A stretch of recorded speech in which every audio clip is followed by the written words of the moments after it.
Hola, bueno, pues como anunciaba antes María, vamos a dar paso a Luis Bentoé, Andreu, que nos va a hacer una presentación ahora sobre la definición de criterios ambientales. Luis es licenciado en Derecho y diplomado en Trabajo Social y lleva 20 años trabajando en el Ayuntamiento de Zaragoza en temas de contratación pública y de subvenciones. Su experiencia se ha centrado, por un lado, en diseñar contratos con la incorporación de cláusulas sociales y medioambientales y, por otro, en desarrollar estrategias de compra pública para los contratos cuyo objeto sean servicios sociosanitarios y en facilitar la accesibilidad de la economía social en la compra pública. Entonces, te doy paso, Luis, cuando quieras. Pues buenos días a todos y a todas. ¿Se me oye bien? Sí, perfecto, Sí. Luis. Bueno, pues nada, muchas gracias a Red to Red por vuestra invitación. Yo os hablo desde Zaragoza, ¿vale? Pero deciros que estoy encantado de estar en este debate toda la mañana. Yo procedo del medio rural, ¿eh? Mis relaciones personales, familiares y sociales se vinculan a un pueblo de la provincia de Huesca. Es un pueblo con cierto atractivo turístico, no sé si lo conoceréis, se llama Alquézar, rico por su patrimonio natural y cultural. El alcalde de mi pueblo, José Mariano Altemir, es el presidente del Centro del Desarrollo del Somontano, del CEDER Somontano. Y en mi vida pues, personal y en los tiempos que yo paso en mi pueblo, pues bueno, muchas de las cosas que habláis aquí son objeto de debate, pero posiblemente entre cervezas, ¿eh?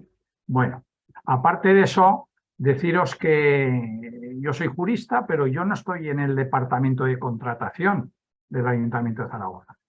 Yo soy el jefe de una oficina que se llama Eficiencia y Proyectos, y entonces yo he estado durante unos años, como bien ha dicho Gemma en la presentación, creamos un grupo de trabajo interdisciplinar a modo de lo que hacéis los GAL, en lo que era la fase de implantación de la compra pública responsable, en sentido amplio de la palabra, pues empezar a hablar de cláusulas sociales, medioambientales, la completa verde, las de género, una serie de cosas de innovación también, en los años en donde esto se empezaba a hablar con cierta profundidad. Pero mi trabajo principal siempre ha consistido en sentarme con los servicios promotores y gestores de los contratos con la intención, con una doble intención. Una, elaborar el contrato con cierto, digamos, con cierta seguridad jurídica para que cuando llegue al departamento de contratación no nos pongan muchas pegas. Eso siempre es un campo de batalla. Y el segundo objetivo es que cuando el contrato o la licitación la tiene que aprobar el órgano de contratación, pues sea un concejal, el gobierno de Zaragoza en nuestro caso, pero en la mayoría de vuestros territorios, pues será el alcalde o será el pleno, que esos contratos proporcionen cierta, digamos, garantía pues, de eficacia, de eficiencia, de aquello que se quiere realmente contratar, pues tenga avisos de poderse llevar a la práctica. Y ese es el mejor mecanismo, digamos, de seguridad que puede tener, vamos a decir, un político cuando tiene que tomar decisiones. ¿Vale? Bien.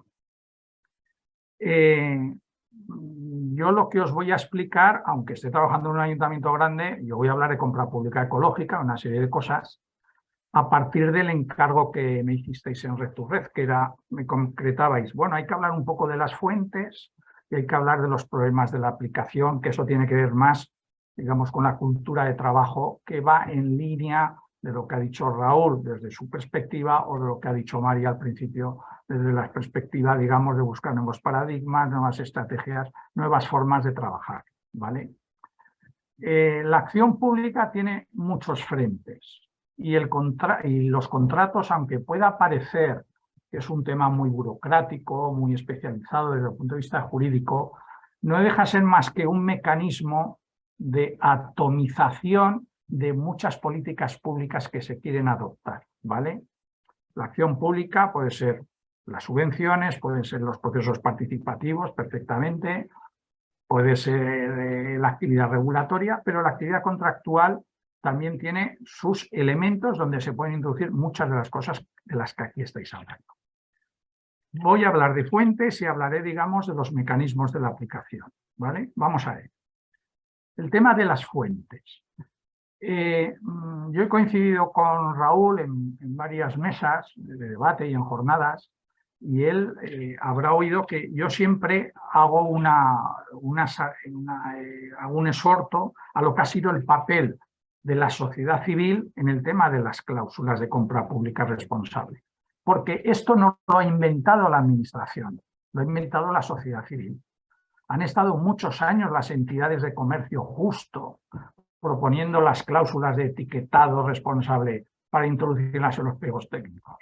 Las entidades de discapacidad, CERMI, estuvieron muchos años dando la batalla con el tema de los centros especiales de empleo y empresas de inserción.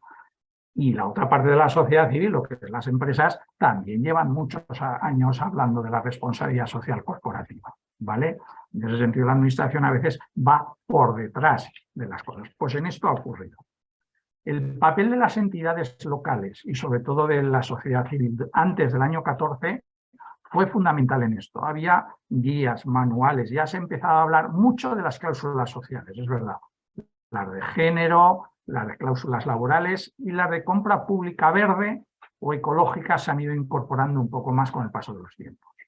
La directiva europea del año 14, la directiva 24, es la que dio, digamos, un golpe sobre la mesa y ya obligó a que esto ya no fuera una especie de aventura, lo de la introducción de las cláusulas ecológicas, por decir todas las demás lo mismo, sino que ya obligaba. Los objetivos de desarrollo sostenible son de un año posterior. Y en el año 17, en octubre, viene la ley de contratos, ¿vale? En la ley de contratos se recoge aquello que se llama la transversalidad, que luego voy a hacer menciones a ello, ¿vale? Pero se ha sistematizado ya, digamos, ha habido pronunciamientos, digamos, de más nivel, quien dice más nivel, porque se han implicado las comunidades autónomas o se ha implicado la Administración General del Estado, los ministerios. Pues sí, en compra pública ecológica la verdad es que sí. El Ministerio de la Presidencia en enero o febrero del 19 ya sacó una cosa que se llama el Plan de Compra Pública Ecológica. Allí hay una serie de indicadores en sus anexos que se pueden utilizar perfectamente como fuente de referencia. Pero las comunidades autónomas, la primera de las primeras que salió, al menos de lo que yo pude consultar, Extremadura, Cantabria, ahora en Aragón también estamos con una ley, está en proceso de parlamentario, denominado del uso estratégico de la contratación. No sé si van a cambiar el nombre o en ese tema. Y luego la siguiente etapa ha sido la pandemia. La pandemia ha sido un espaldarazo importante a todas las dimensiones, con dos grandes patas, la digitalización y la sostenibilidad, ¿vale? Yo de la digitalización no voy a hablar, pero sí que voy a hablar de la compra pública, digamos, ecológica. El Real Decreto Ley 36 famoso, que es el que regula todos los mecanismos, todos los PERTES, introduce una serie de mecanismos de modernización, eso es importante para lo que diré luego del funcionamiento de la administración en cuanto a la gestión de los fondos Next Generation. Todo esto se ha desarrollado.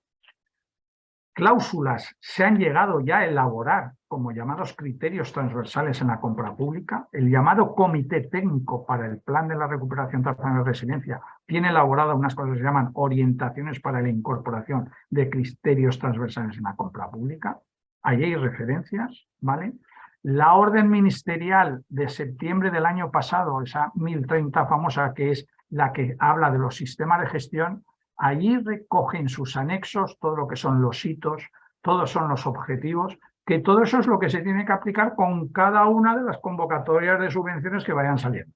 Nosotros como ayuntamiento en temas de movilidad hemos trabajado por la de compra de tranvías, compra de autobuses eléctricos, pero en todos los municipios, sea para materia de turismo, para eficiencia energética, para renovación de parque de vivienda, todo esto también hay que aplicar una serie de mecanismos. Es un complejo, es un follón, hablando claro y mal, pero eso existen mecanismos ya, existen referencias que se pueden consultar. Y luego también ha habido otro espaldarazo, que han sido las dos leyes que se han sacado, que ya recogen en su contenido formulaciones explícitas de cosas que en técnica contractual se pueden recoger en eso que llamamos pliegos. La Ley de Cambio Climático y Transición Energética, la Ley 7 del 21. En su artículo 22 ya habla que se pueden introducir condiciones de ejecución en los contratos con el tema alimentario, ¿vale? Los productos frescos y de proximidad. Eso ya está habilitado. Esta palabra es importante, la enfatizo. Luego haré mención a ello, ¿vale? Eso está recogido. Y en otro artículo de esta misma ley, que habla ya de instrumentos de compra pública, pues ya establece mecanismos del tema forestal, del tema de control de las obras, de la eficiencia energética en las obras, de la medición de la huella de carbono. Todo este tipo de cosas, como en cuanto a fuentes, ya está recogido en las normas. Nadie puede decir, oiga, es que se están inventando ustedes unas cláusulas. No, no. Habilitación normativa tienen. Otra cosa es luego cómo se sabe o se puede redactar, ¿vale? Con el alcance, contenido y perímetro que corresponda. Y la otra ley, que es de este año, también es una ley 7, es la de residuos, suelo contaminantes y economía circular. Pues bien, hay un capítulo de esta ley, es que es curioso a veces, estos los trámites parlamentarios te descubren cosas muy curiosas.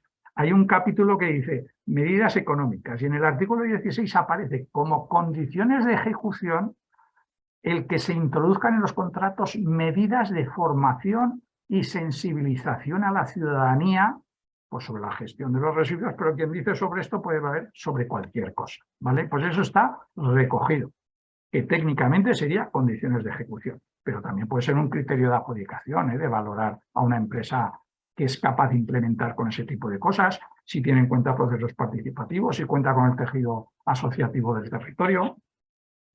Y además, otra profundización que ha hecho en el tema de lo que eran los contratos reservados, ya sabéis, centros especiales de empleo y empresa de inserción ha sido un sector, digamos, de la economía social que ha trabajado mucho lo que es el mecanismo de economía circular desde hace tiempo, pero esta ley introduce profundizar en ellos el tema de la reserva de contratos para objeto de la economía con productos textiles, ¿vale? Especifica este tema, cosa que la ley de contratos en general habla en general, no especifica de sectores de actividad, se supone que tienen que ser sectores en condiciones de hacer esas actividades, pero esta ley, la de residuos y economía circular, establece en eso, ¿vale? Bien.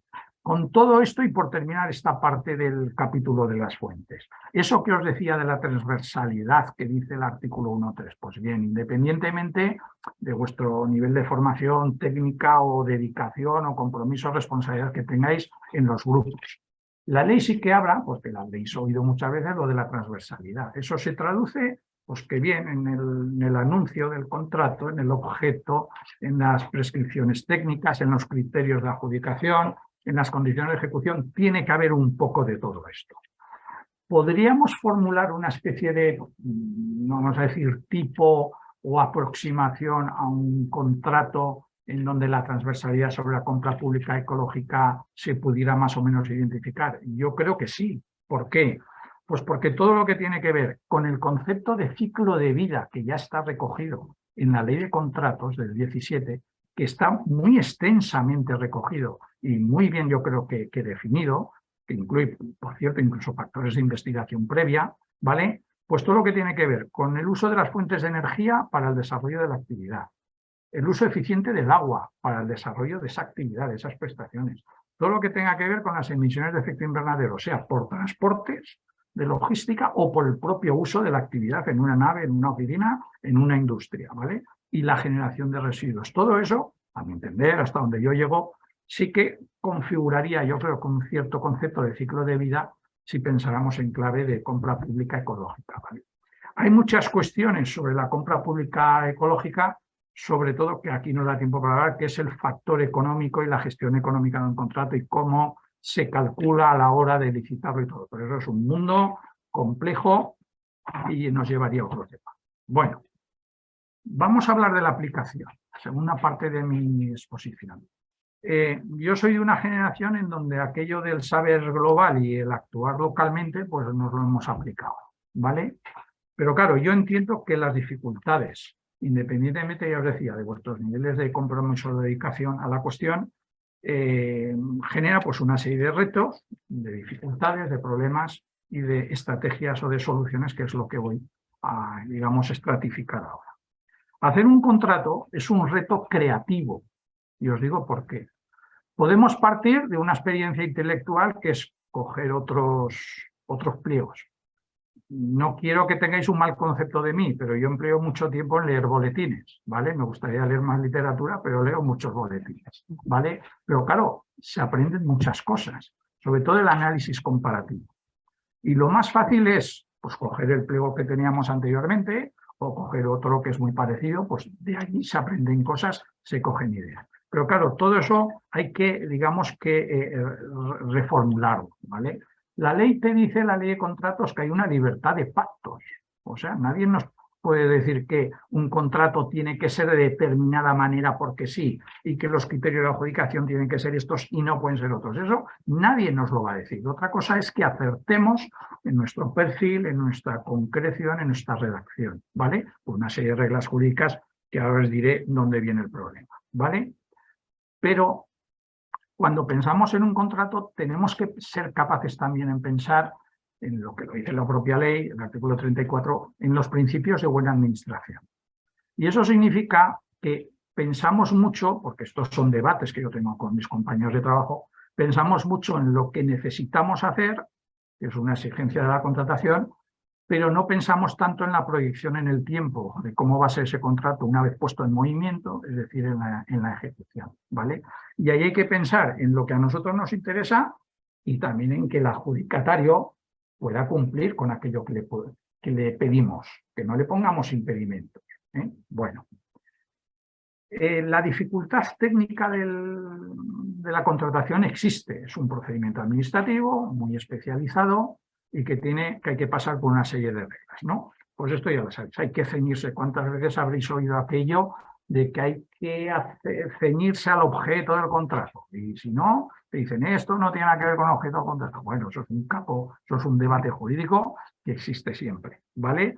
Las cláusulas tienen que ser proporcionales y que si ponéis criterios de adjudicación, pues bueno, pues tiene que haber una ponderación, que si son contratos de servicios tiene que haber un mínimo del 51% del valor objetivo y que en condiciones de ejecución tiene que haber al menos una. Bueno, esas son reglas técnicas que están establecidas como están establecidas y que, digamos, saltarlas, digamos que no podemos. Pero otra cosa es que podamos hacer otra reinterpretación sistemática de la ley, ¿vale? Aquí hay un problema, y el problema es lo que nos dicen el Tribunal de Cuentas, las cámaras de cuentas autonómicas o la OIRESCON, que es la Oficina de Responsabilidad y Seguimiento Contractual dependiente del Ministerio de Hacienda, y ahí siempre, digamos, tipifican tres cosas que no se saben hacer en los contratos. O dicho de otra manera, se hacen en los contratos, pero cuando alguien los recurre ante los tribunales de contratos especiales o los órganos de supervisión le echan un vistazo, entonces tipifican y dicen lo siguiente, voy a consultar, dicen, no tienen que ver con el objeto las cláusulas.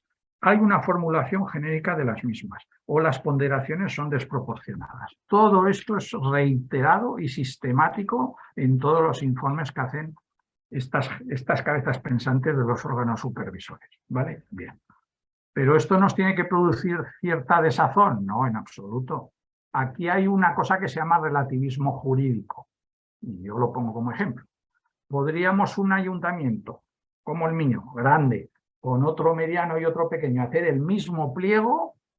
Y yo sé que tenemos más posibilidades nosotros de que nos lo recurran que los de los otros. ¿Por qué? Porque nuestros contratos son de muchos dineros.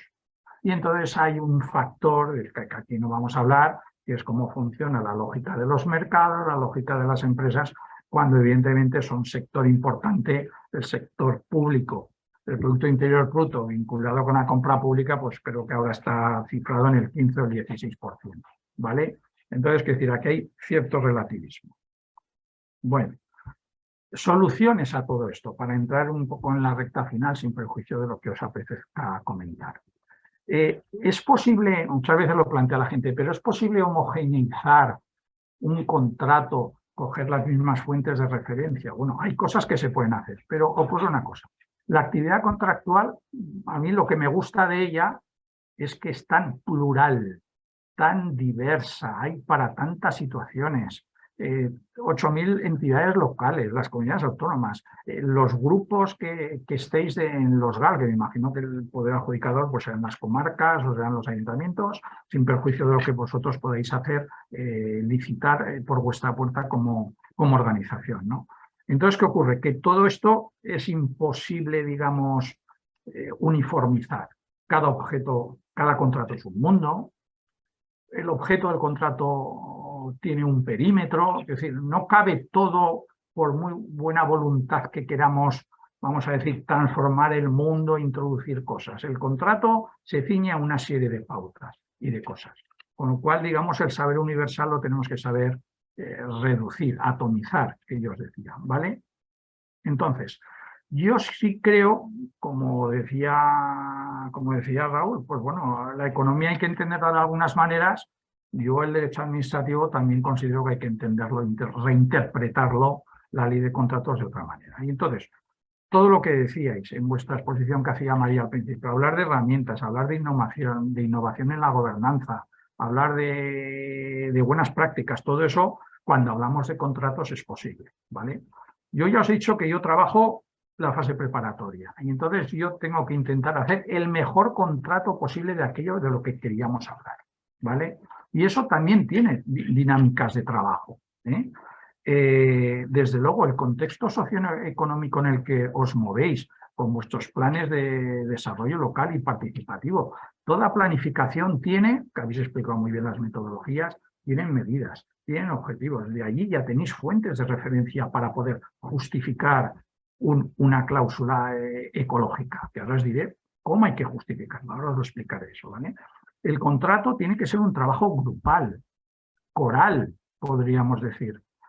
Habréis oído eso que en la ley tiene que haber un responsable del contrato. Pobre del responsable, que solo lo engañan para que se encargue de la fase de ejecución cuando hay problemas. No, el responsable tiene que ser el líder del grupo. Es el que tiene que marcar la pauta. Y otra consideración es que el contrato es como un proyecto de trabajo, ¿vale? Es un proyecto de trabajo a medio y largo plazo, que hay que pensar más allá de la licitación, de todas las cosas que pueden ocurrir, porque tenemos bagaje suficiente de todas las cosas que pueden ocurrir en la ejecución del mismo, ¿vale? Los procesos participativos digamos, en la actividad contractual, no por hablar solo de un contrato, son posibles, ya sabéis, la propia ley establece la figura de las consultas preliminares de mercado, pero esta es una figura que se puede utilizar para muchos mecanismos. Nosotros hemos utilizado mecanismos mixtos con grupos de asociaciones de vecinos por un lado y las empresas, los operadores por otro. Todo eso está regulado en la ley de contratos. El papel a nivel local, lo que son los grupos de trabajo, las mesas sectoriales, consejos territoriales y sectoriales, todo eso a nivel local reducido yo creo que facilita mucho más esos procesos. El papel de las universidades. Las universidades, sean con sus cátedras, con sus departamentos, tienen mucho interés en hacer cosas en el espacio urbano. Yo lo conozco porque tenemos algunas cátedras de colaboración para diseño de servicios públicos. Pues también yo creo que en vuestro terreno, si me permitís la sugerencia, yo creo que valdría la pena aproximarse a ellas, ¿no? En la fase preparatoria, lo que os decía, el tema de la gobernanza. Hay que ser más atrevidos en los requisitos de control y seguimiento con los adjudicatarios cuando están en la fase de ejecución. Y me explico.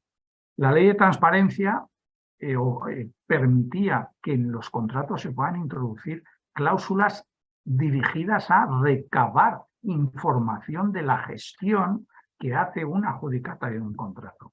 Esto es fundamental, por ejemplo, en todos los problemas que hay luego con el tema de la ejecución de los contratos laborales con los trabajadores, pues el conocimiento de las plantillas, los cambios que hay. Hay una serie de cosas que facilita la ley la recogida de obligación, ¿vale?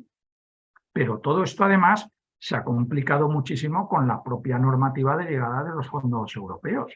La recogida de información en términos de cómo se está cumpliendo con los objetivos y las hipótesis y todo esto hay que reflejarlo ahora. Es decir, toda una normativa que principalmente se ha volcado en la acción subvencional, ahora tenemos que pensar como administraciones o poderes adjudicadores que cuando preparamos una licitación, muchas de esas cosas que van en nuestra convocatoria de subvenciones, si estamos recogiendo los fondos europeos, yo no conozco tanto la dinámica de los líderes, ¿vale? Sinceramente.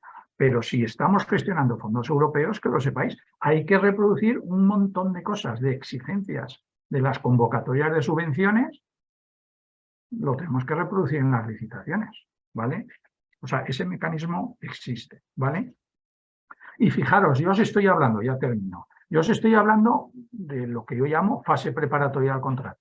Y ahora me diríais, bueno, ¿y aquí cuándo los redactamos los pliegos? Pues ahora, cuando hemos madurado las ideas, cuando sabemos lo que queremos, qué criterios de cláusulas podemos tener, cómo hemos concebido nuestro proyecto, ahora es cuando decimos, bueno, ahora es cuando se monta el expediente y ahora es cuando se redactan los pliegos. Cuando se redactan es que, digamos, que entramos en la concreción. Y esto ya es una perspectiva un poco más, si queréis, jurídica, pero yo desde la experiencia la cuento. Los tribunales de cuentas o los tribunales administrativos o de los jueces cuando acaban los contratos, que esos son los menores de los casos, cuando recaban una información de una cosa que se llama es el expediente. Y en el expediente hay muchos documentos, no solo los pliegos técnicos y administrativos. Un documento de importante referencia es lo que se llama el informe de necesidad. Pero como dice la ley, es de necesidad, es de idoneidad y es de eficiencia, ¿vale? Yo lo que más trabajo con la gente es hacer ese documento, porque ese documento es el explicativo del contrato. Y por lo tanto los pliegos, sean técnicos o los administrativos, son una plasmación y una referencia de aquello que queremos hacer, ¿vale? Los pliegos también, ¿cómo se redactan? Bueno, pues esa es otra cuestión. No hace falta ser un literato, pero aquí la exigencia técnica pues dice que también hay que utilizar el sujeto, verbo, predicado y complemento de determinada manera. Pero eso son cuestiones técnicas y de tal. Bueno, y siguiendo, y termino. En la fase de adjudicación, vamos a hablar de la fase de adjudicación y de la fase de evaluación. Todo esto tenía que ver con la fase de licitación, la fase preparatoria. Yo he tenido un debate, me he tenido que pelear en el ayuntamiento en que los grupos de valoración o los equipos técnicos de valoración de las ofertas, pues decían, no, estos son los servicios gestores. No, yo me he tenido que pelear y siempre he dicho que el grupo promotor, aquel que ha madurado la idea del contrato, esos son los que tienen que evaluar las ofertas. Y eso se nota mucho mejor en el resultado final, en la contundencia del razonamiento, en la forma de argumentar las puntuaciones. Todo eso se nota. Eso es otro elemento de gobernanza que yo creo que es importante porque pone en valor además una dedicación de tiempo, un trabajo grupal, como os decía, en el diseño del contrato. Y siguiendo metodologías que habéis hablado, la evaluación. ¿Es posible evaluar un contrato? Por la ley de contratos no lo dice. Solo se evalúa, solo estaríamos en condiciones de evaluar un contrato cuando en función del artículo 29, que habla de la duración, podamos hablar de las prórrogas. Pero ese artículo no dice nada de cómo podemos decidir una prórroga. Yo he instado a la gente, que son un grupo promotor, que evalúen el contrato anterior. Porque evalúas pues, si el procedimiento administrativo fue el correcto, si los criterios de adjudicación han tenido sentido, si todo aquello que decíamos que hiciera la empresa al final la ha sabido hacer o no, que pueden ser por diferentes motivos, qué es lo que nos interesa realmente ahora. Podemos decir, no, es que por cuestiones de innovación ya no vamos a prorrogar. Estamos ya en emergencia climática, lo podemos llamar como queramos. Nos interesa ya hacer otro contrato porque aquellas cláusulas que pusimos de compra pública responsable, ahora no es que no nos interesen, es que nos valen, de acuerdo, podemos seguir con ellas, pero tenemos que meter otras cláusulas de compra pública ecológica. Es decir, todo esto tiene que ver con la evaluación. Y si nos retomamos el punto inicial de la reflexión de mi intervención, si queremos introducir políticas públicas medioambientales en un contrato, pues eso, hay que saberlo atomizar. Pero también luego podremos, si hemos madurado la idea de lo que queremos, podremos, yo creo, que evaluar a la hora de la verdad. Y la evaluación también tiene que ser un informe, vamos a decir, motivado y escrito, ¿vale? Bueno, esto es lo que yo os puedo contar desde mi experiencia y